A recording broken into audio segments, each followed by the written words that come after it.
Hello, everyone, and thank you for tuning in. I'm your host, CJ, and welcome to Pause and Effect. Please join me in welcoming back returning guests Chris and Anthony, as well as welcoming first-timer Vanek. How's everyone doing? Pretty good. You're doing all right, man. Hurt my ears. Well, ears aside, glad to hear you guys are doing okay. So this week's episode is dedicated to the Legend of Heroes Trails of Cold Steel franchise. As this is a fairly lengthy series that has a lot of bases to cover, we're strictly focusing on the first two games in the series, originating on PS Vita before being ported to PS4, PC, and Switch, which that one is Japan exclusive, as both are considered to have one overarching story. If there's anything to be said about the other games in the franchise, that's fine, like spoil at your own risk, but try not to delve too deep as I will play these eventually, and I did just start Trails in the Sky, so there's that. But yeah, the question I really want to get into is, considering these games have a very niche popularity, how did you end up getting into the series? What drew you in?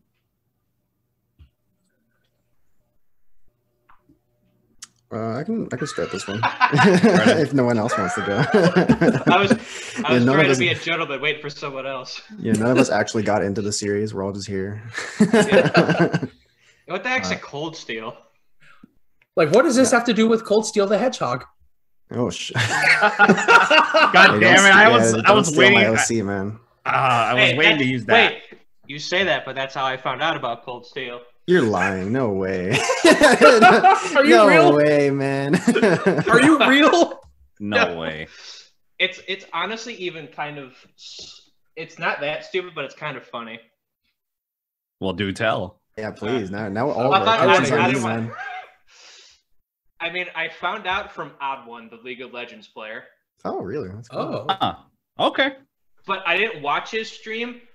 I was getting food for lunch at the time when I was off work, and my brother, whose computer was situated in the dining room. To be clear, I don't play League of Legends, and I don't watch League of Legends streamers, but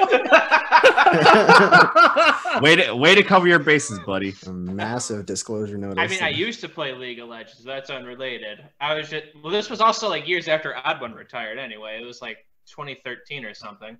The good old days. Because I saw him play, and I asked my brother, it's like, what is this game? It's like, oh, it's Trails of Cold Steel. I'm like, whoa, they got any like of this certain character archetype that I'm into? And he's like, I think in 3. And I'm like, shit, I want to play them, but the character I want isn't until 3.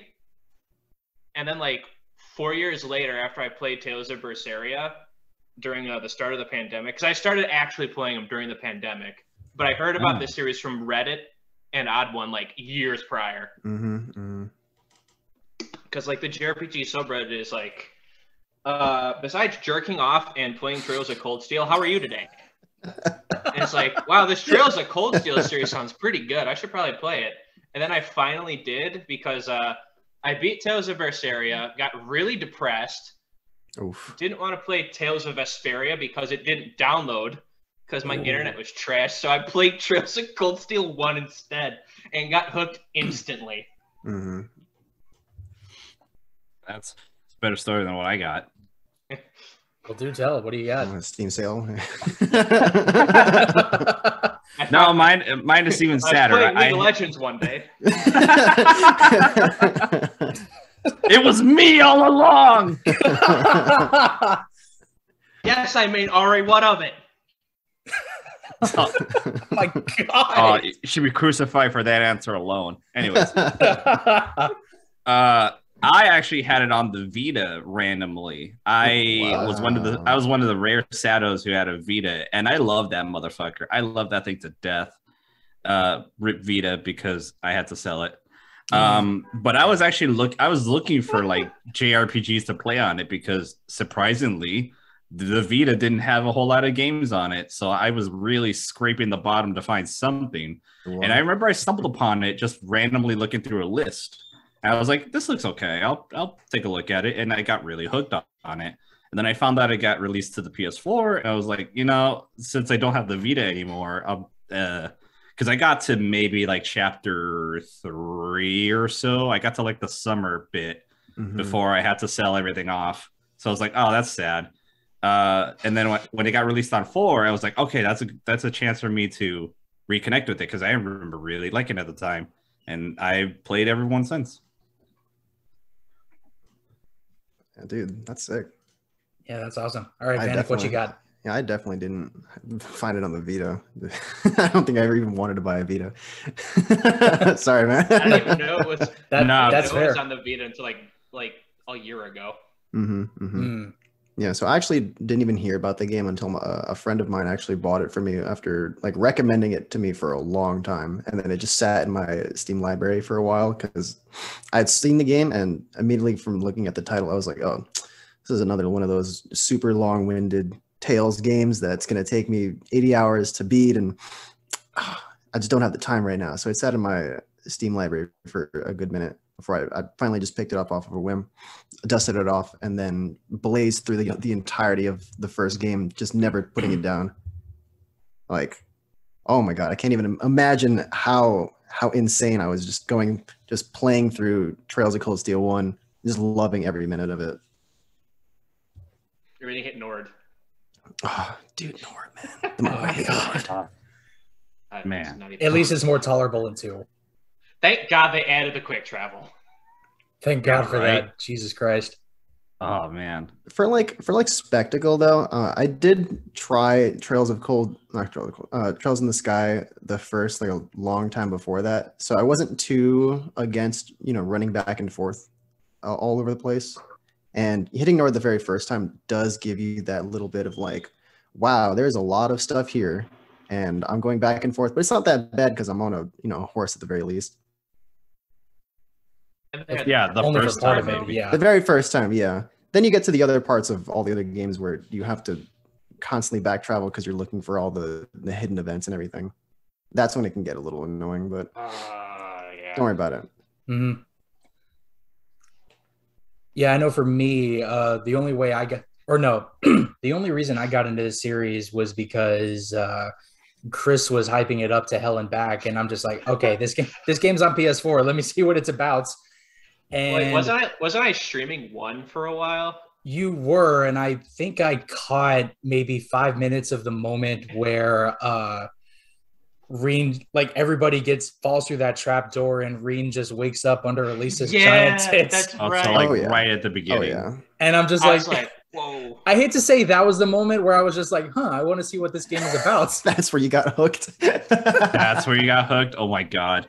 Wait, that was my first exposure to it. Like I'd heard whisperings of it every so often because there was also a time too where I wanted to play a different Falcom game, East 8 Lacrimosa of Dana, and did try that. Thought it was cool. Still haven't finished it, but I remember going and I'm like, what other games has Falcom made? Like I want to see this.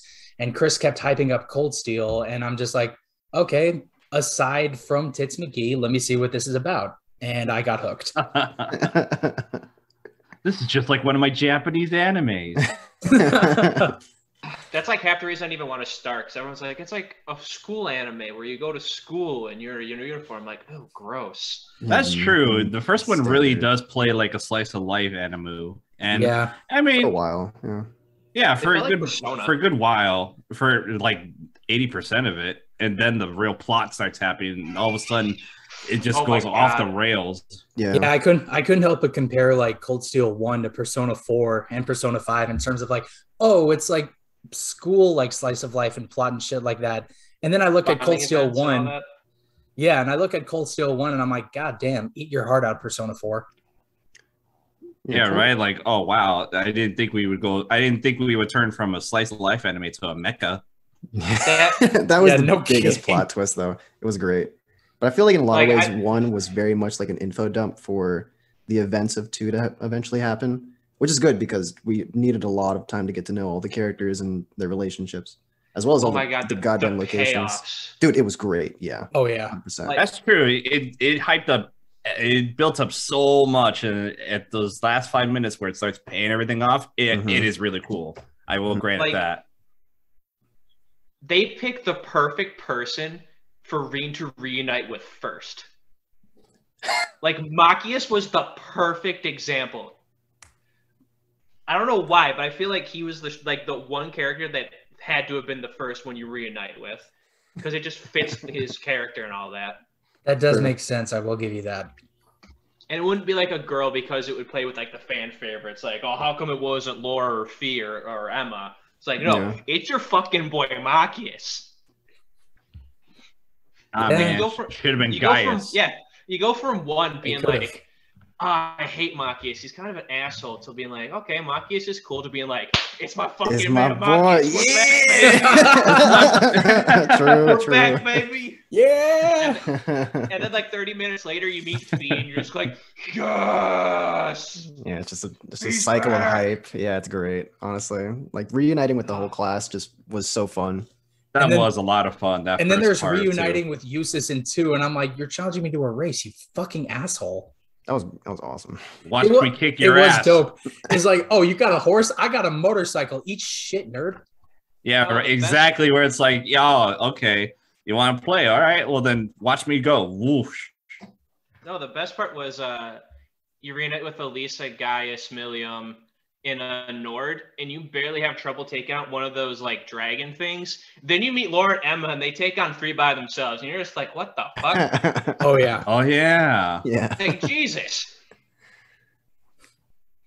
Yeah. Man. That would have been the moment that solidified Laura as my favorite character, but she solidified herself in her introduction when she pulled out her giant ass Buster Sword.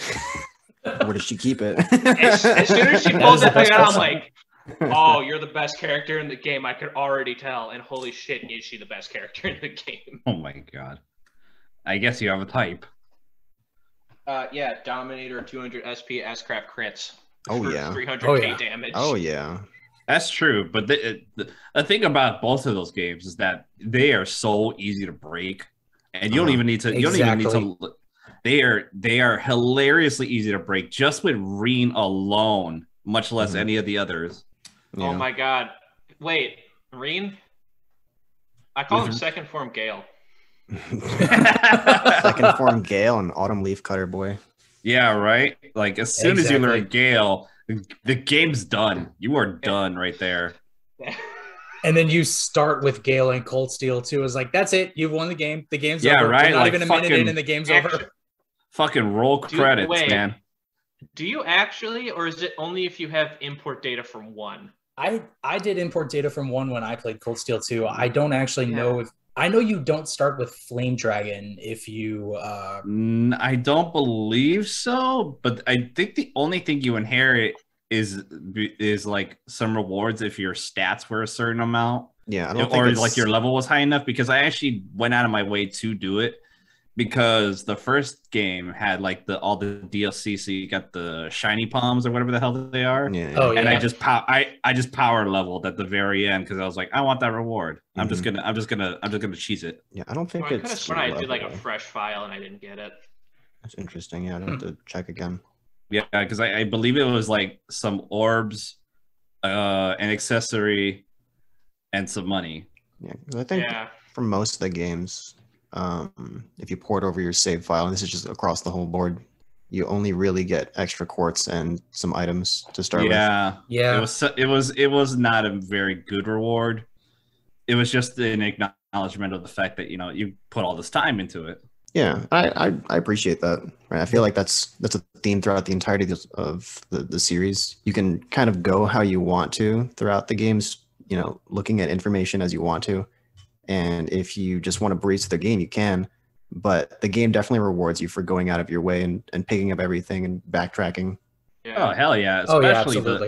Especially the later two, because then all of a sudden it brings in elements from all the other games and stuff. Oh, my God. But even the first two just pay off in spades with all of the buildup on 1 and then paying it off in 2.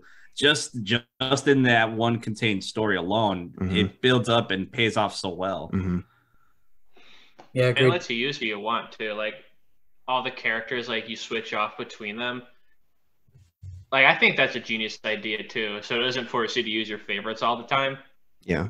Yeah. Because you do end up using your favorites all the time. Well, at the end, yeah. At the end. Yeah, like at the end, once everyone's all together and the story calls for it and everything. But in the beginning, when you're bringing everybody together and everyone's running around doing their thing, you're forced to use certain people. So it does kind of force you into thinking like, okay, I don't use you much. what's your thing? Like, how can I use you? Mm-hmm. Yeah. You have a gun that breaks time? I'm interested. Oh shit. Yeah. Oh, that's right. Oh yeah, baby. Yeah. That's why your boy, man, because he all of a sudden breaks time and you just get unlimited turns all of a sudden. It was a pretty ridiculous glow up from how like limited he was throughout the majority of the first game. God, almost all of them were like that, where it's like they were okay. Like, again, it was easy enough to break if you looked it up, or if you just used Reen and like one other character and maybe one of the mages for a heal. But in 2, man, you could break that game 8 ways from Sunday because everybody had a busted ass ability in some form. What did Eustace have?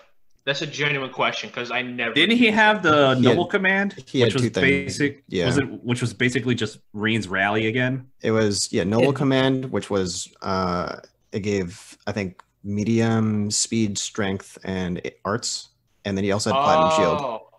Platinum Shield was just the AoE guard, yeah. Yeah, he had the guard. Never used it. And even still, I never used him. Yeah, him. Well, in two, you used Laura, Fee, and Emma, or you're wrong. Yeah, right. I think I had. Yeah. Yeah, I think it was those 3. Laura, Fee, and Elisa for me. Emma was always back up. You can swap. Yeah, it was Alicia. Alicia was also good there. Yeah. Yeah, she's really because good. She was just the CP battery. She just generated just loads of CPs, so you could just constantly spam your best attacks. Yeah, from anyone I ever talked to about what their ideal comps were, like you generally have the 5 to 6 main core units, and then everybody else was like a niche pickup. You got Emma, Laura, Fee as like, damage, dodge, tank. Emma's like the best support character in the game. And then you got Elisa, Eustace, and then Reen. Like, that's about it. Oh, yeah, because I totally did the dodge tank. Yeah, even without looking it up, I was able to figure it out. Where it's like, I could just stack this forever and get like over 100% dodge. Okay. Oh yeah, I love watching videos of Fee just soloing the entire game. Oh yeah, by herself. That's why I looked it up after the fact. It's like, oh my god, I thought Hero was trying to be thinking like I was clever, and it turned out it was like the most common ass strategy. Yeah, because we talked about glow ups before.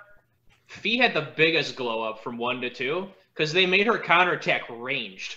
Yeah, that's true. Oh my god, yes. That was the biggest glow up. It's true. That really was the break because as soon as she dodged anything, she was just sniping shit, and it was great. So long as they were on the same battlefield, she could counterattack. Just like, okay, I'm just gonna toss you in the middle. You're gonna go fight your best friends Jorge and Xander. Sure.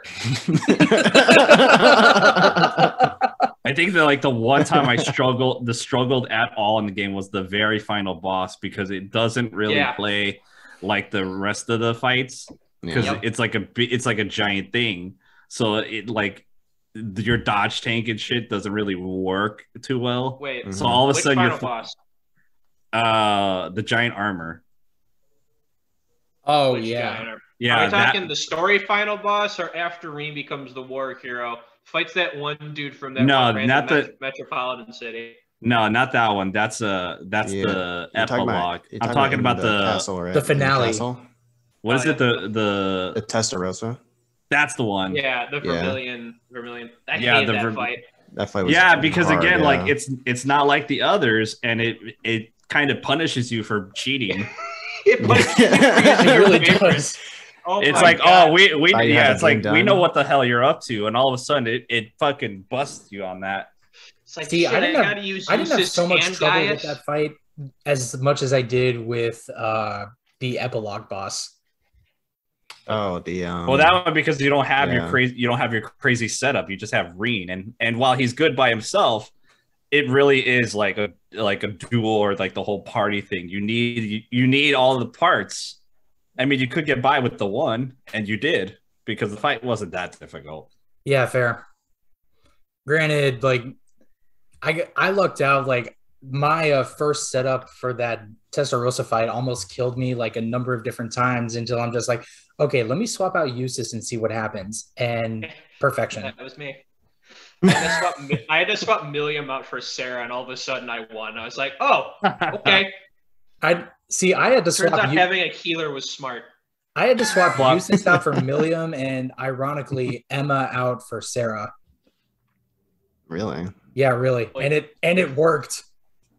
I can see that though, because piling the damage on you. Yeah, because you could just power through it. Yeah, and then the second fight, I got Elisa, Fee, and Laura, and I'm like, okay, I win. Yeah, right. That's the I win combo right there. Exactly. That's my favorite combo. Man, Rena and Laura. Rena and anybody. You think they're good in 2? Yeah. Just wait till 3 and 4. Oh, dude. Yeah. I've heard good things.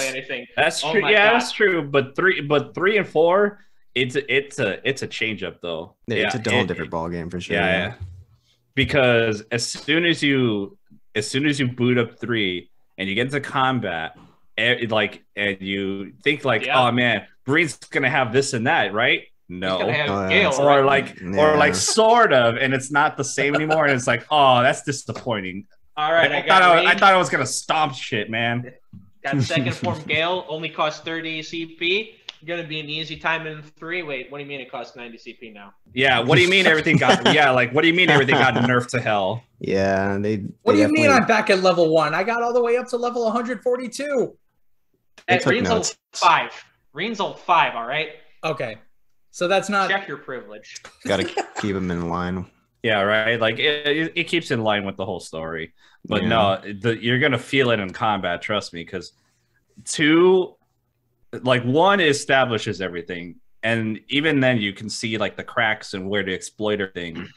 2 is where you like tear those cracks open, and it's like, I'm breaking this motherfucker. Feels so good. And 3 is where it slaps you right back down because everything got nerfed hard. You find some more broken shit. Yeah. You can easily find it. Yeah. No, but like you think you're gonna play the old trick, and you try it, and it doesn't work anymore, or it costs it costs way more now. All of a sudden, you have to think. Where it's like before, you could just spam your favorite shit over and over and just beat everything and watch the story play. Now you got to actually think. Yeah, you got to use your brain now. Finally, I went from using Gale to using to Helix instead. So I had the same results. Helix is the most broken move. You think, but even that. But man, because it really is easy to just like fall into the rut of like, I could just do this and just win everything in 2. Because again, like everything is so breakable there. Yep. Mm-hmm. Also, the CP gains are ridiculous. That's why, everything costs pennies, and you can just spam it forever. Especially if you have at least just a CP battery for you, just constantly generating for you. Like you never have to stop. Honestly, I never needed that because Reen would just Gale and get all his CP back instantly. That's true too. Like if you put the right orbs together, he could just generate it himself. Yeah. Either that or you're using battle points to do all-out attacks against like a bunch of different enemies. Hit 8 enemies at once, gain like all your CP back. Yeah. Yeah, mobbing was definitely just way too easy in 2. Like you really didn't have to care all that much. Like the bossing itself was probably the most fun you could have, but then Laura invalidated most bosses anyway. I love the McBurn fight because the first attack was just an S crap. Fight. Yeah, I love 200 CP crit for like 300k, and I'm like, haha, 300k didn't wait. How come you still only took a 30 of your health bar? Yeah, that's why I was like, oh my god, like you play all your dirtiest tricks on him, and it barely does anything, and it's like, oh shit. It's great too because you have that forethought, like, oh shit, this has to be a fight I'm meant to lose now, right? And it's not. Like, that's what and it's not. They pull it out from under you. It's great. Exactly. Where it's like, oh, okay, this is like a story. This is like a plot thing, right? I'm supposed to just get my ass kicked. No, you're supposed to fight, and it's like, oh shit, I just played my best. I played my best everything, and he's still standing. He's not even hurt. And all of a sudden, and they're like, here he comes. Yeah, and then it's like, here he comes. But the best part is he uses that like super fireball attack and it misses Fee, and you're just like, oh, okay. Yeah. Where it's like, I was about to say, like he plays his dirty trick and it misses. He shoots his shot and it misses. That's great. Yeah, you gotta love it. That whole like last sequence in 2, man, it's great. Dude, easily Just one of my absolutely. favorites. Yeah, just like tearing through all these characters that they've just been hyping up for you, where it's like, oh man, it's gonna be great. It's gonna be so good when I finally get to kick your ass. Oh. Yeah, the Xeno fight is so annoying. It really is. I remember because I tried to like achievement hunt that stuff, and man, those fights are so much more annoying that way. Especially those 2, man, they were the most annoying ass people because stupid, the mines. Because of the stupid mines. Where like if you're not achievement hunting and trying to like scan everybody and do this and that, like all of a sudden you have to like actually play the game the way it's intended, and these guys clearly are better than you when you try to do that, especially with the stupid mines and stuff, and how what's his name just pushes you around right into them. Yeah, I think it's Leonidas, right? Yeah, Xeno and Leonidas. Yeah. And you don't have your feet built to be a dodge tank in the first time you fight them, so it's like, oh shit. Dude, yeah, the first time, it feels so early when you're doing it, Yeah, it's just like that one clip of Robert Downey Jr. from Tropic Thunder, survive. Yeah, right. Because it really is like that. Because that's like talking about Cold Steel 2 or 3. 2. Yeah. Because that's like 90% of 3 is just survive. Because that's like every major boss fight in the first half of Cold Steel 2. It's just like, survive. That's all you have to do. These characters can kick your ass if they so much as actually like got their hands out of their pockets, but for some reason they're not. It's like, you're at least level 50 by now. You're coming at guys that are like at least level 120 or something. Easily. And they hype them up too, especially like some of the more plot relevant characters, because like those 2 are barely relevant at all. Yeah. To the point where they replace their voice actors in the other games and you barely care. But like the big I think one of them got replaced in 4. Well, Laura got replaced in 4 too, so that might have just been like an actor thing. Yeah, a bunch of them got replaced in 4. These games do take a really long time to actually come out. Milliam got replaced 3 onward. Oh yeah, I remember that. And it was like, that is so much less annoying. It's great. And then you find out what happens, and it's like, okay. Well. Yeah, then you find out later, and it's like, okay, well. Perfect. Well, there's certainly a reason for that. I think because who the hell was it who voiced her in 1? That's it. And she's in like fucking everything, so I imagine she just had other stuff to do. Yeah, I only know her from being a guest on Critical Role, which ironically is half of the Cold Steel cast. That is true. You have a point there. Yeah, but the problem is we don't speak about Critical Role here. Yeah, we only speak about Reen Schwarzer and his massive dong. Oh yeah, the massive fucking power fantasy that he is. And how, apparently everyone's gay for him. Yeah, like literally fucking everybody apparently. Even his sister's gay for him. It's kind of ridiculous. They're not blood related, so. I mean, it's true. I know, but like even the game kind of even the game is like, really, dude? All right. Actually, you know what? That's the one thing I love about Cold Steel. Like most video games, when they do humor, I'm just like, okay, that was a good joke, I guess. But Cold Steel, like, they had zingers one after another, and Fee just pumped out one-liners that I was laughing like half the time. Yeah. Oh yeah, me too. Her delivery. That's what solidified as Fee as like my top 2 with Laura. Yeah, that's why she was like, yeah. But even in 2, like when she lightens up, it's still like she still breaks out the zingers. Especially like at the end when Reen's like, why is Elise there? Why is Elise on the battleship right now, or about to launch out an all-scale war? And everyone's like, shut up, Reen. Brocon. Yeah, that's right. Instead of being such a brocon, it's like, bro, what do you want me to do? Why you got to point this out? We're trying to have fun here. We're trying to win a war. Yeah. God, I love how much they play up that brocon stuff in the later couple of games too, with a certain quest. Why you got to crush my dreams? In fairness, why does Alphen have to hype them up? Why not? Alphen is a massive troll, and it's great. That's true, yeah. Her personality is just, it's perfect for who she actually is. Just all the writing in Cold Steel 1 and 2 is impeccable. Like, let me just say that. Honestly, I don't know it's about impeccable, but it does a really good job at keeping people entertained. Although you do get the massive over-reliance on like tropes, and then if you're ever in a pinch, then you're always going to be saved by, you know, whatever random character seems to be passing by at the time.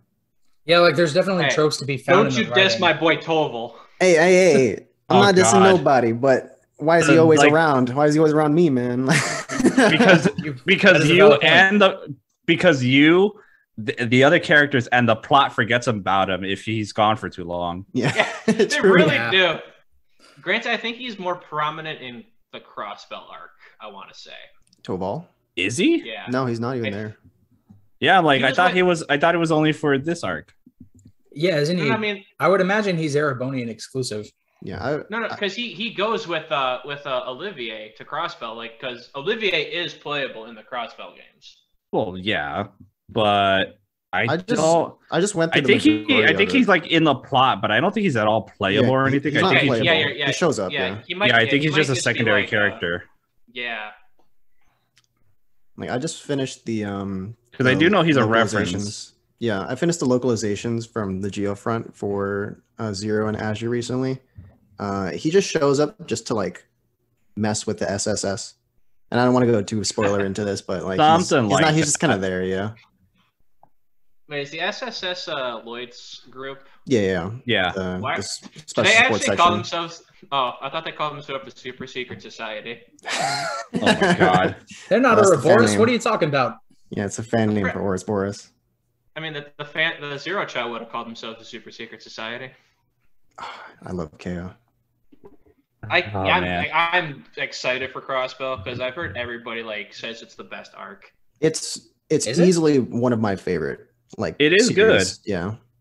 Like they say, like it's not as like plot strong like Cold Steel is with like all the stuff that's going on. It's more of like a character driven story. 100%. It is. I agree. 100%. Yeah. Yeah, but that's part of why people like it because you know sometimes you want the small story. Sometimes you want just you want character. Yeah, you want character. You want your coffee shop AU, man. You don't want to be saving the world every time. Oh yeah, and if you think Rian is a Mac Daddy, you should see Lloyd. Oh my god. Yeah, right. Jesus man, Christ. Some of the characters in that fucking game, or that's in that arc, man.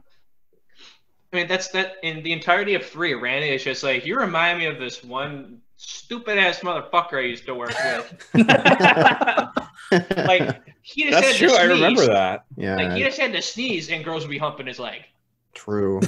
They would. Yeah. Like you remind me of another main character. The worst part about talking about 1 and 2 is while knowing 3 and 4 is you want to bring up everything that happens, but you can't. Yeah. Totally understandable.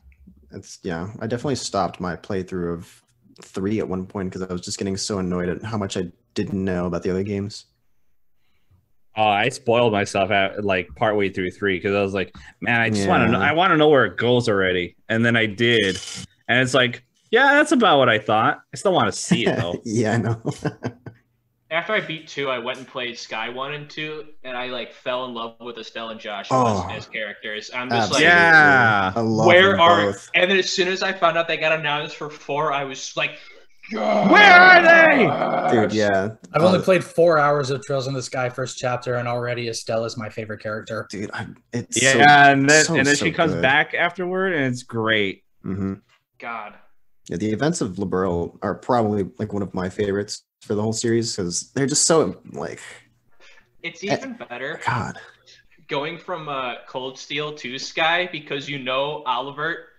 Yes. Oh yeah. Yes. You're like, yes. whoa, he's this really cool like prince guy, but then when you meet him, he's really in jail drunk because he stole liquor from a restaurant because he's a traveling minstrel. It's like, oh my god, you're hilarious. Like a million Myra wine, and he just took it to sample it. He's like, bruh, this shit's good, man.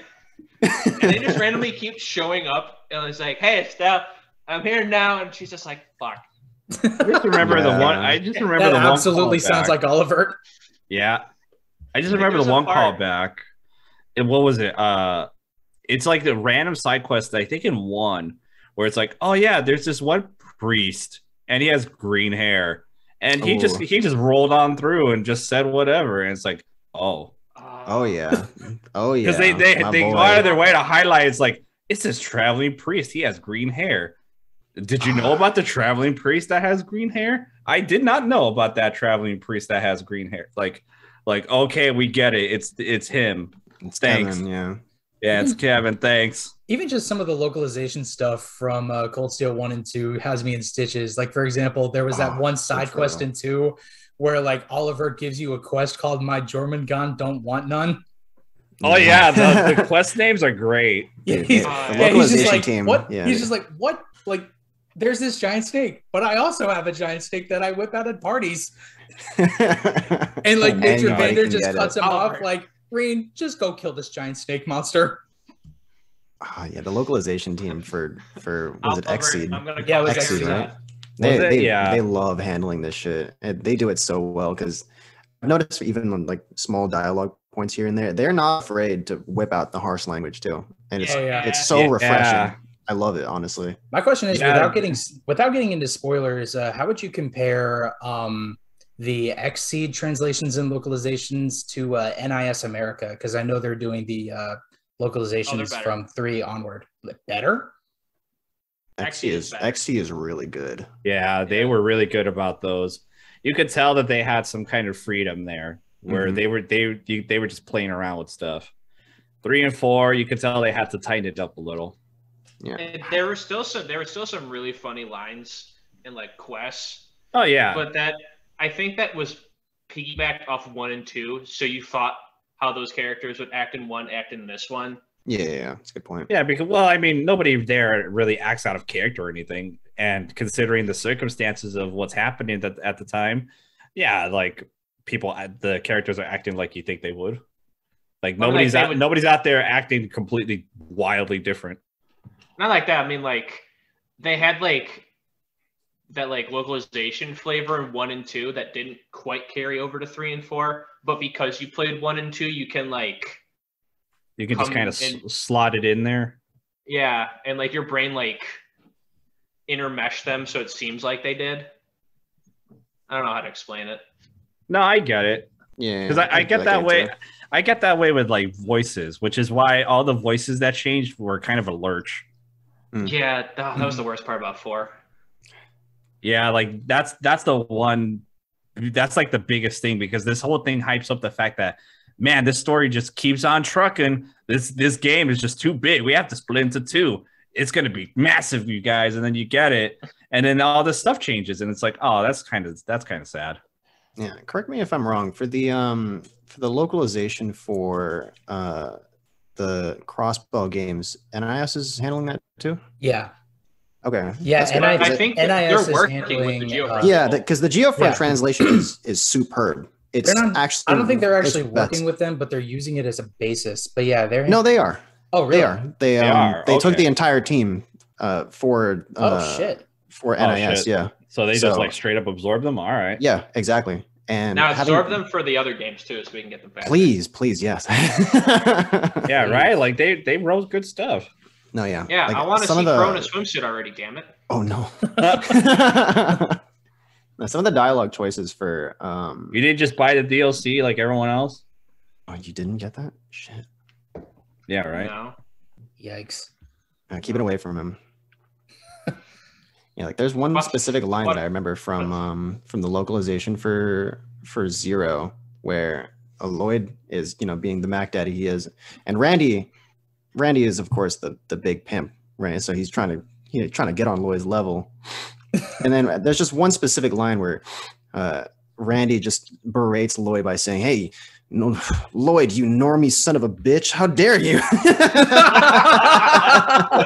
And I'm like, yes. Isn't there exactly something like that what I needed. Isn't there stuff like that in 3 that he just says to like Reen too? Yeah, It's yeah, like, yeah. Like, oh my god, how do you not see this? How does he get it all? God. Yeah.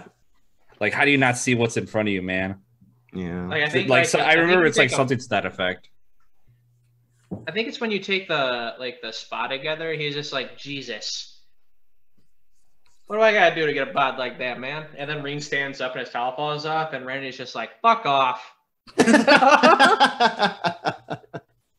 remember something where it's like a dialogue with Sarah, and it's like, man, you are like the luckiest son of a bitch. What? Nothing. Honestly, Sarah was the best character in Cold Steel 1 by far, because she was like, she had an air of mystery about her. Yeah, she was hilarious, and she had an air of mystery about her, which made her badass. And when you find out how badass she was in 2, you're just like, oh shit. Yeah, right. Especially in when you replay the beginning with like all of your badass like kit and everything, and she still outstrips you. Oh, it's like, yeah. Damn. You just New Game Plus it and do the fight in Cold Steel 1 with Reen, Machias, and Eustace against her, and you still lose. And you're at least level 100 at that point. Like, Jesus Christ, how is this possible? She ended up losing that day, so she was really mad. Wait, when did she say that line? It's like, man, if only you're... Oh, no, that was my favorite part about Sarah. Like, every conversation with Reen ended with, I wish you were old enough to drink with me right now, because I want to go grab a beer. Oh, yeah. Yeah. Yeah. And the spoiler, even the teachers are gay for Reen. Yeah. That honestly, that was the biggest payoff for Cold Steel 4. Yeah, spoiler. Minor spoiler. You do. I don't care. Terrible spoilers. How dare you? I mean, it is a huge spoiler, because you do end up finishing a side plot 4 games in the making with Sarah. No, it was 3. It was 3. I think it was 3. Yeah, something it was like the end that. Of 3. And isn't it just like it's not like a end dialogue or anything? It's literally just like somewhere in the middle of the plot there. Yeah, it's toward the very end when they're prepping. Yeah. Was it like one of the final dialogues? She's like reminiscing about something. Oh, okay. Yeah. And she pulls out her 90 proof No, it wasn't 90 proof. It was 97% alcohol. Oh yeah, I think they even like, mentioned that in 3, where it's like, we have this special alcohol. It'll put you on your ass, and she just like drinks it. Yeah, I'm just like, geez, are you Russian or what? Like, what did she pull out? Absinthe? Basically. Yeah. Stronger than it. It was stronger than that. And I'm just like, and you drink like fucking rubbing alcohol. Like clear bottle and everything. Now, if you want that rubbing alcohol type of shit, you get Malort. Nah, man, Malort at least has Malort at least has flavor. Terrible flavor, but flavor. I'm talking like paint thinner, man. Jesus Christ. Yeah, Sarah is one of Erebonia's solo armored cores, because she is a fucking tank, man. She doesn't give a fuck. Oh my god. Har, I just got that. I'll see myself out. It just reminded me of like in 2 at the war, where all the mechs are fighting the dudes in the tanks, and Commander Vex is really standing on the tank, like not giving a shit. Vex. Yeah, it's hilarious. He's just standing there posted up, like, the fuck you gonna do? He's like, exactly. And he's literally like shouting the enemy down, where it's like, go ahead, do some. Yeah, I wish you would. Yeah, where it's like, it's like, I wish you would, and they back down. Is great. I love the fact that, like, as with all of the badass characters that your party is, and all the playable people you have, they have to somehow make like all of the adults and other relevant characters somehow even more badass, so they make them do all of this ridiculous shit. Like what is it? The end of 1, where all the teachers all of a sudden come whipping out weapons and shit. It's like, what the my god.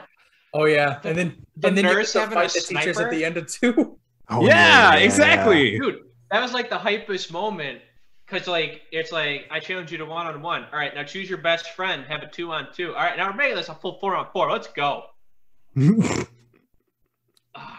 Oh man, Cold Steel just knows how to do payoffs. They really do. That's why, like, Really? because all that came at the end, where it's like all of a sudden, all these characters that have just been sitting around the school and stuff are just suddenly whipping out giant weapons and beating up robots and shit. Like, what the fuck? When did this turn into fucking Evangelion and shit? Like, what the fuck is this? Yeah, it's great, honestly. Actually, that brings up the question. When you got to the end of 1, what was your reaction? I was just like, damn, you're ending like this? Well, now I have to play 2. Yeah, like Sure, hype, if we're talking the very end, like the very last thing that happens, it's like, yeah, it's like shit. Now I have to see what happens. What a crazy cliffhanger! In the middle of the credit scene, I went and downloaded and bought 2 because I was like, what the hell? Yeah, I was literally booting up 2 while the credits were going because I was like, man, it's like the middle of the night. I got work in the morning. I gotta at least see what happens at the very next part. I got off work at 4 o'clock because it was the middle of the pandemic. Beat it at 5, and I'm just like, what? Yeah, where it's like, how did you end like that? Like, Pure what the insanity, hell? Yeah. We're Gundam now? Yeah, we're Gundam now. A friend of mine bought the game and was playing through it, and it took him a while, maybe like a couple months to get through the first game. Same and with then me. I remember at one point he was finishing up the final battle underneath the schoolhouse versus, I forget the name of it, big giant thing that everyone makes artwork for. And then after you beat that, of course, you get into the final scene where you fight all the mechs and shit. I know what you're talking now. Yeah. So he was like, all right, I'm going to finish this fight and then I'm going to go to bed. So I'll talk to you later. So I'm like, okay, cool. But knowing where he was in the fight, I was like, he's going to stay up and he's going to hit me up in probably 20 minutes and he's not going to be able to go to bed. And yeah, it's like, what the fuck, man? He hits me up in 20 minutes and it's just a pure, like, full course dialogue of just straight caps, like, holy shit, what is happening? Where can I get the second game on sale? It's funny because the only reasons I bought 1, 2, and 3 was because they were all on sale on PlayStation Network. Yeah, man, for a while they were just fucking giving that game away. Yeah, anytime I think there's Gold Week, they always put it on sale for like 30 to 40% off. Because that game moved. Yeah, because that game moved units, man. So they can afford to sell that shit at cost now. True. Yeah. Granted, I splurged through eBay to try and find a physical copy of Cold Steel 4 because I'm just like, okay, let me find a physical copy of one of these games one time, please. Yeah, because I was lucky enough to get the physical of the first. Yeah. Yeah, because it came with like the soundtrack, came with the coin. I still have that packed away. Dude, I need the coin, damn, man. Like what was the coin? A 50 Mira coin? Yeah, it was the 50 Mira coin. Dang. 50 Mira coin. It's a big coin too. It's about the size. I'm trying to think of something for comparison. Like a half, isn't it? No, it's slightly bigger and heavy. It's heavy too, man. Like I tried flipping the coin like you would. I tried flipping the coin like you would like a quarter or something. That shit hurts your thumb, man. It is that heavy. thing is it's heavy. You wonder how Crow's able to do it. Friend. No, dude, don't make me cry, dude. God. Damn. Remember, he's your best friend, even though you had like maybe 3 conversations with him. He's your best friend. What are you doing? He's your best friend, though. Who the hell is Elliot and Gaius? God damn it, Chris! What are you doing? This guy is your best friend. Why? Because he has a robot too. That automatically makes you best friends. And then you had to talk on the blimp. That part was crazy. That was awesome. Sequence where they literally, because spoilers, this happens in Sky too. Estelle gets invited onto the big bad guy's ship, and you have a dialogue with all the villains. But like Reen and Crow is like, hey, what's that? It's like, oh, this thing called McDonald's. It's really good. You should try it.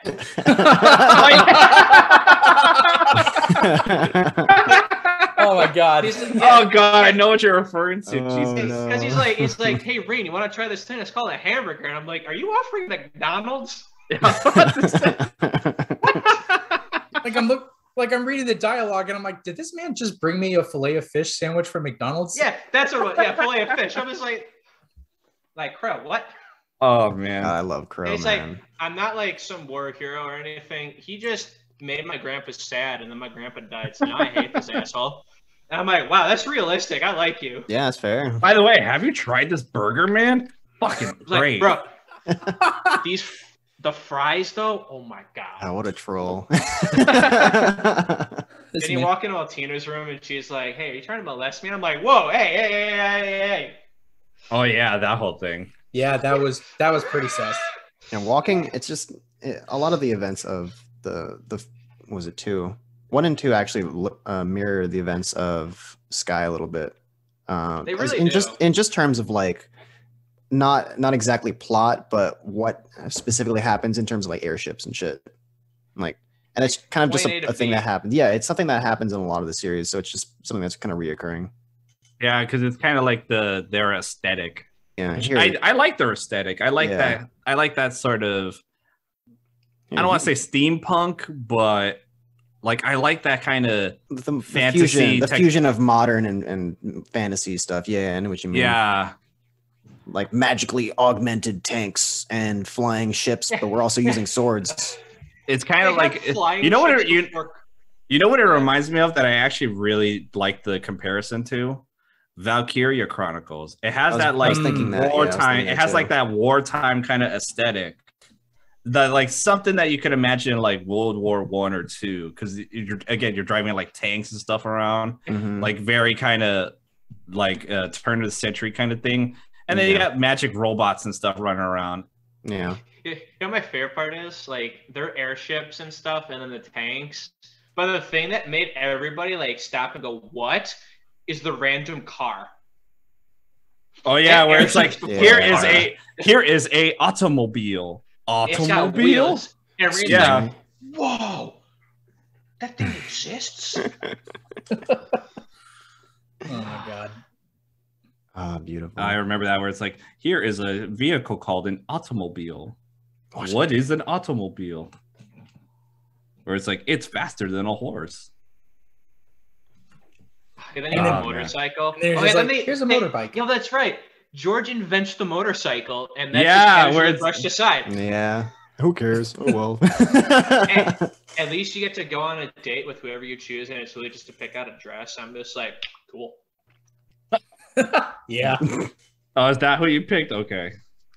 I picked Laura. Oh, of course you did. Yeah, because of course you did. Oh, that's a good question. Who the hell did you pick? Oh, wait. That's a good question. Who did you pick, and when did you come to that conclusion? I'll go first because I think I have the lamest one. If you say Crow. I said lame, man. Ooh, give me some credit, man. Lame. Fair enough. All right. Wait, okay. Before was he an ending though? No, because I know there's an ending where you don't choose people. You can pick Crow. I think you can pick Crow. I think it's in it's in 1, I believe. I think you can. Bet you can. All of them. I remember the trophy for picking Crow was called Bad Crowmance. Yeah. Yeah, the achievements are all terrible. They're terrible, but they're so funny. Yeah, honestly, they're all great. Like just the names. I want to look up which ones I did. Oh, gross. I picked Alicia. I picked Alicia for all of them because I'm lame like that. Canon endings. Yeah, because like you said, because it's kind of quote unquote canon. How basic are you? Basic. Very. Are you gonna go order your pumpkin spice latte at Starbucks now, or what? Yeah, while I'm sitting here enjoying my Domino's pizza too. Get that venti, man. Yeah, no. For one, I picked Emma because I'm just like, yeah, okay. Like, I respect the other two too much, and I hate Elisa, so I'll go with Emma. Damn, two big reasons why. I should have, because I looked them up afterward, and it's like, man, I wish I picked I wish I picked anything else. Okay, I wish I had picked anybody else. Then when it came to 2, I was like, I started with Emma at first, and I'm just like, okay, yeah, Emma just keeps starting around the subject. She's boring. Let me find someone else. And then Elisa's character ended up growing on me, so I'm just like, okay, I'll pick Elisa. So Laura's achievement is called "Here with You Tonight," and it's spelled like night. Oh, that's clever. That's cute. Yeah, she's who I chose. Initially, it was because of her giant ass sword. Because like, she's like wielding it like it's weightless. I'm just like, you're probably gonna be the powerhouse of the class, which she was.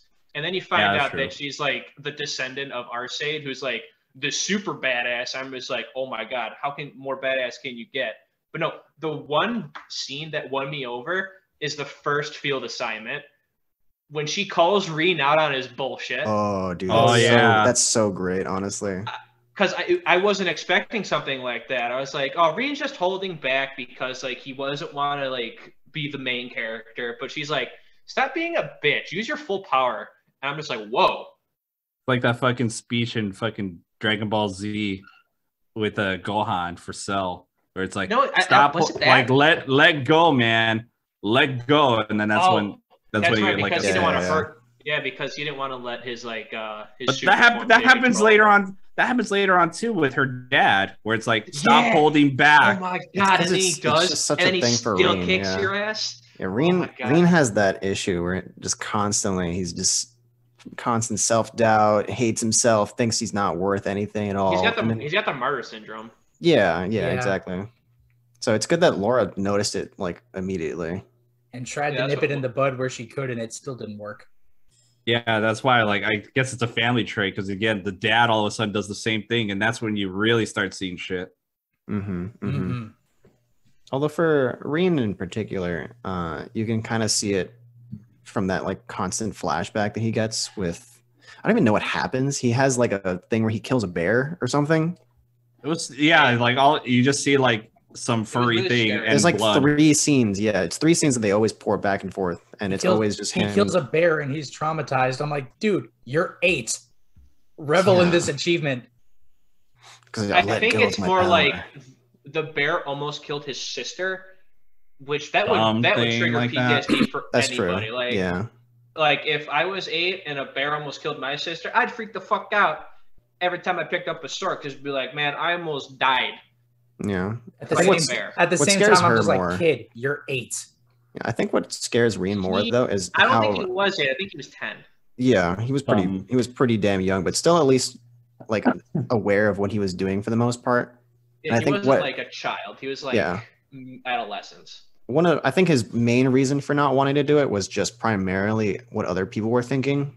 Like, I think in particular, he hates how the experience in what he thinks left an impact on Elise, even though it really didn't. But he's like, oh no, I don't want her to feel that way anymore. I don't want her to be scared. Yeah, I'll never let go again. But she did. She's like, whatever. It's kind of cool. If anything, that's how I knew it made her fall in love with him more. Yeah, Reen's like, oh man, she got so traumatized that time, but no, she just got horny. Apparently, she wasn't scared. She was horny. She was 10. I mean, yes. And I'm just like, bro, you are 6, 8, however old Reen was. She's 2 years younger. I don't fucking know. Wait, but the part when the Magic Knight first appeared in the underground thing with Elise, and Reen turns to that form the first time, you're just like, oh fuck yeah, this is gonna be sick. And then he just wallops the shit out of that thing. You're just like, yeah, so damn cool. Yeah, so damn cool. Yeah. Holy shit, Reen can turn Super Saiyan. What can't he do? Win. No. You're right. Yeah. Yeah, legitimately win a battle where the enemy just doesn't get up and dust off. I'm like, oh come on. That's a theme throughout the entire series too. That's a theme in JRPGs really overall. Like. Yeah, I know. Yeah. I mean, no. You think it's bad in 1 and 2? Just wait till 3. Oh, that's true. Yeah, dude, yeah. It gets worse, honestly. Yeah, it gets almost unbearable in 3 because they acknowledge the fact that everyone is like top 5 and strongest in the country, but it's like, nah, man, Reen. Nah, doesn't. Nah, man, Reen. Not wearing shoes right now didn't count. It's just like that one scene from the Sonic 2 trailer. Like, do you really think I need your power? I'm pretty sure I just bastardized Idris Elba's line, but whatever. I'm pretty sure you also just dated the hell out of this thing. Camping up. We're talking about a game that came out like 7 years ago. Oh god, yeah, you're right. Actually, no, it came out in like 2011. Yeah, the thing came out in fucking Vita, and then got re-released later. Twice, in fact. Yeah, something like that. Oh yeah, because it went to 3 and then 4. Yeah. Mhm. Oh, I was thinking of Sky. Sky had the Vita and then the re-release on the Vita and then Oh, the the Steam release. Evo games, right? Yeah, they had the voice acting that everybody loved. But yeah, man, that's how I knew. That's how I knew the writing was actually pretty decent when they started pushing back on the whole Reen thing, where it's like, "Oh, I'm just a tortured soul. I don't want to. I don't want to let go." And then everyone is calling his ass out. It's like, shut the fuck up, bro. Yeah, it's Yeah, like, I love it. yeah, I it's love like, them calling him yeah, out. stop being a dick. Exactly. That's like 90% of 4. Every time Rain says something, like there's like a queue of like 50 people behind him ready to smack him on the back of the head. Dude, yeah. Oh yeah, Yeah. no, even in 2, where it's like, man, just shut up. Yeah. It's crazy too, because like none of the other pro tags have that issue. It's just Reen and his trauma, and I'm guessing his martyr syndrome. Mm-hmm. Yeah, if you watch, play, see like any of the other characters, it is not like that at all, and you can tell that they were really tropey with Reen. But again, even in the first game, they start calling his ass out on it, where it's like, we ain't doing this. Stop that. Again, like Laura is immediately on his ass. It's like, stop it. Like, stop being a bitch. Yeah, where it's like, seriously. Fucking beats him with the sword. It's like, stop it. Like, beats him up the head with it. And then she witnesses him go Super Saiyan for the first time. She's just like, what did I get myself into? She's like, I have a boner. I mean, in fairness, that's every male and female character in the entire Cold Steel series. Apparently. Yeah. Wait, there's 2 characters that are canonically not interested in Reen. His parents, I'm guessing? No, Estelle and Joshua. Oh, yeah. You know, you're right. Because those two Martins only can see each other. Maybe Olivier too, but that's 3 and 4. No. Olivier is down. No, he's down for Reen. Nah, because there's like a cat. That's true though. But there's like a canon to that. Oh yeah, I mean but he like cat calls Reen in 2 every time like you report a quest. He's like, adios, Reen, and I'm just like, bro, Oliver, do you speak that way? What? Dude, absolutely he does. You should see it in the Sky series. He's just constantly chasing after Joshua, yeah. Yeah. It makes Estelle so pissed. It's great. I have something to look forward to. Oh my god, Estelle is such a good character. She's honestly one of my favorites for the entire series. Yeah, her personality is so bright and like shining throughout the entirety of Liberal. The sun. If you especially compared to someone like Reen, who's trying to pull like the whole dark brooding. No one gets it, man. You don't understand. And again, everyone's like telling him, shut the fuck up, Reen. I think even Estelle does that. Yeah. Where it's like, Reen, come on. Like, Reen, you've got like 30 people behind you that like want your dick. Come on. Yeah, right? Where it's like, Reen, you got like how many people who've got your back? Shut up. I mean, even Estelle's got people that want her. Granted, everyone wants Joshua, which is hilarious. Yeah, right. That's right. Yeah. They make a comment on that in 4. Oh yeah. Yeah, he is really popular in the Liberal arc. God. He is a lot like Reen at the very beginning, where he's constantly depressed and shit. Yeah. Well, but unlike Reen, I mean, they get how many games? Unlike Reen. Yeah, but they get how many games to snap him out of it, and by the time 4 comes around, it's like, all right, he's settled into his place. Yeah, he's kind of figured out. He's still super unhappy and poor Reen, dude. Yeah. Oh my god, Reen and suffering is just the name of Cold Steel. Yeah, that's the one thing I don't like about 3 and 4, and you'll see it later, is that 2 kind of starts stepping away from Reen, but then 3 kind of goes more into that, but 4 just brings them right back. Where it's like, oh man, we got all these new characters, all the old characters are kind of coming into their own now. It's really feeling like the new guys are kind of being the main characters, and then Reen fucking Reen completely steals the show to the point where the fucking other characters call him out on that fact. Where it's like, I don't want to let him steal the spotlight. Like, that's one of the lines. Yeah, you know the one. Yeah, it's actually in the prologue. Yeah, where it's like, yeah, Ash. Yeah. Yeah. He's like that asshole stealing, hogging all the fun again. I see. Yeah, where the plot even has to fucking call him out on the fact that he's completely stealing the show. He's like, that's the one thing I didn't like about 3 and 4, honestly, was the fact that like it really feels like it's naturally getting away from it, and then it immediately pulls him back. That's actually a good leeway into like the thing we were talking about earlier for 1 and 2, like in terms of what you didn't like about 1 and 2. It's hard for me to really pinpoint anything like that other than the reliance on tropes and everybody always dusting off everything. I guess just the backtracking too, but 1 and 2 just feel really complete, and I guess if you package them into a single game, if you just took 1 and 2 by themselves, it would be a little bit more glaring what their faults are, I think. Yeah, that's fair enough. Yeah, because those games you could tell they had some time apart, because it's like, hey, you're getting to go through the North Highlands again. It's like, oh man, especially after you just played it. Oh my god, can you imagine games without turbo mode? Oh my god. Oh my god. Turbo mode. I didn't. The Vita didn't have that. The Vita didn't have that. So going through anything.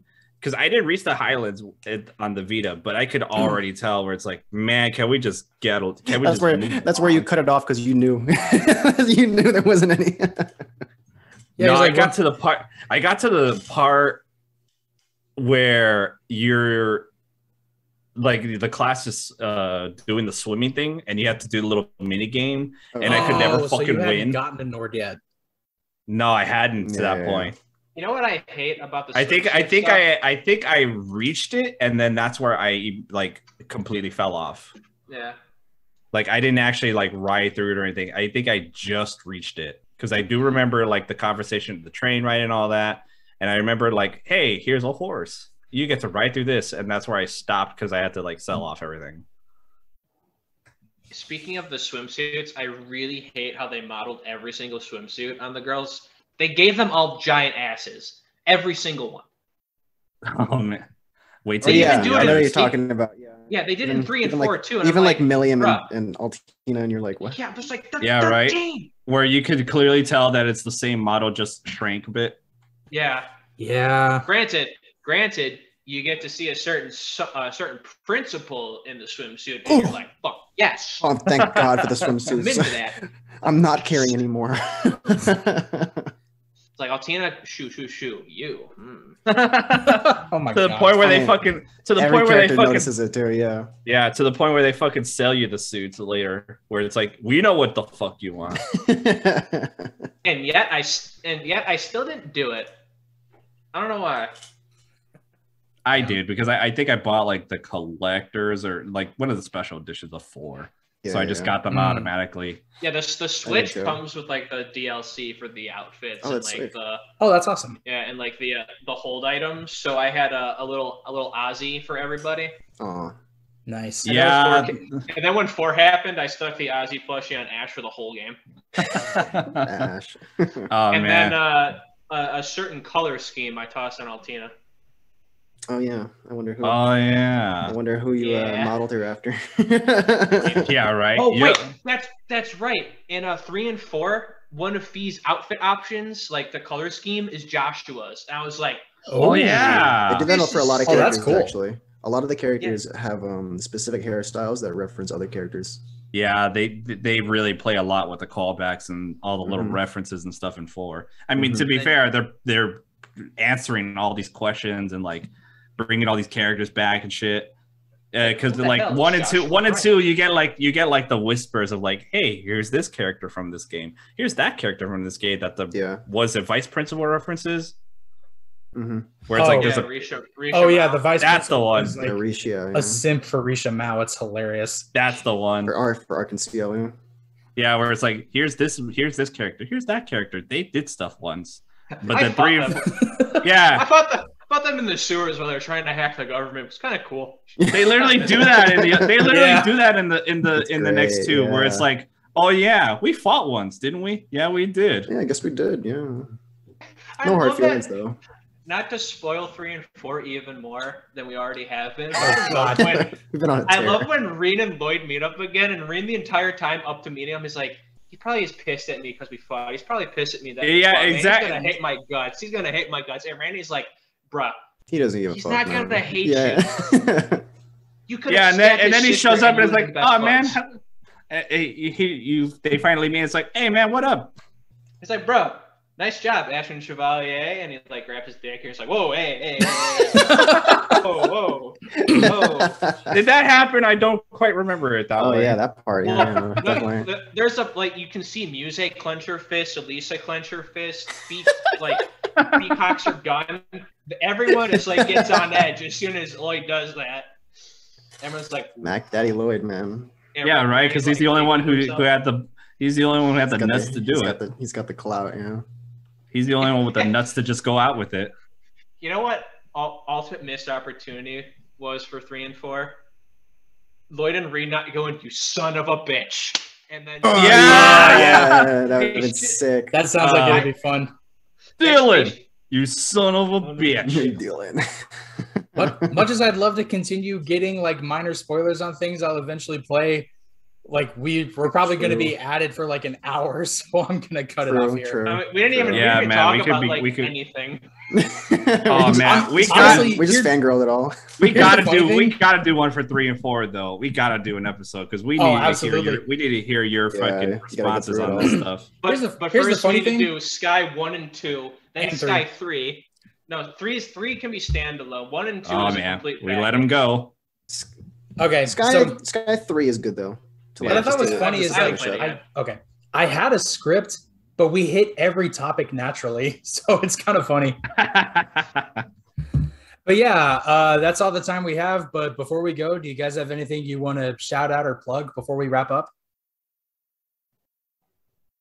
I'm completely freelance. I just wander and spout my wisdom, quote unquote. NIS, please hurry up. Yeah. NIS, please hurry up. Follow me on Twitter, Renix Altina Forever. Check out my SoundCloud. Mixtapes. You'll be able to tell it's me because there's a couple other ones. I'm the one that has the Toa profile picture that's ripped in half. Oh, how dare you! No. Them's fighting words at the end of the episode. I'll take you out. Yeah. Despite the fact that I've said the whole time that I stand with Laura. Jeez. Yeah, right. As if you couldn't be any more obvious. I'll see you in the parking lot, motherfucker. All right, you know what? This is the part where we both stand at each other. And we're like, heed my call. Let's start a rivalry over here. And that's a good way to end things, I suppose. But yeah, that's our show. Make sure you tune into the next episode. Thank you everyone so much for listening, and take care now. Have a good one.